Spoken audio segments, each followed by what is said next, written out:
How did your parents end up in Boston, Suzanne? My father came in 1939. In those days, many of the Chinese laborers, particularly their families and women, cannot come legally to Yeah. the US. So I was left behind. So by the time I came here in 1961, I was 11. Was the first time they ever met my father. Wow, that must have been such a traumatic experience. Yes. But I would come into Chinatown on weekends with my father to buy groceries and then just watch how he interact with people. I said, what is this? And my father was really, really loud in the street. It sounds familiar? Yeah, it sounds very typical of a And I Chinese used to be father. so embarrassed. So I said, not so loud. And he got so angry with me and said, if I cannot be myself here, where else can I do that? It's almost the complete opposite for me. I grew up in Chinatown my entire life, but your family was actually shifted out of Chinatown via the I-90 expressway being built. Can you speak more about that? Well, after my father passed, I was cleaning out his things and I found these letters and the address was around Chinatown. So I asked my mother, I said, what is? She said, oh, that's where your father used to live before being kicked out because of the highway.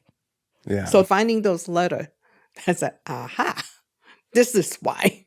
My family was out there on our own. So must be what happened to other people too. And that's when it starts saying, well, how dare them? But it's interesting that you actually grew up in Chinatown and you were one of the lucky ones. So where did you live? So I grew up in Mass Pike Towers. Our back window looked into the freeway. Like that's always just been sitting there in the background for me. I could never picture anything else there at all?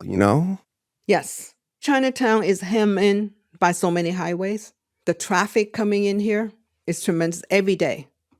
So when I was a principal at the Quincy School, it floored me to find out through a research study that this area has the highest asthma rates among children. In my school, there's so many cars, exhaust that comes in. So even now, still the most polluted area. And people live right at the edge Yeah. and breathing in all that Me. Yeah. all that air. So I'm all for figuring out how do we get to a more healthy environment.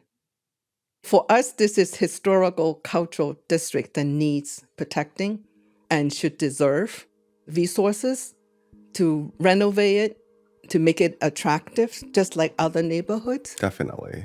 to help the community to come back together.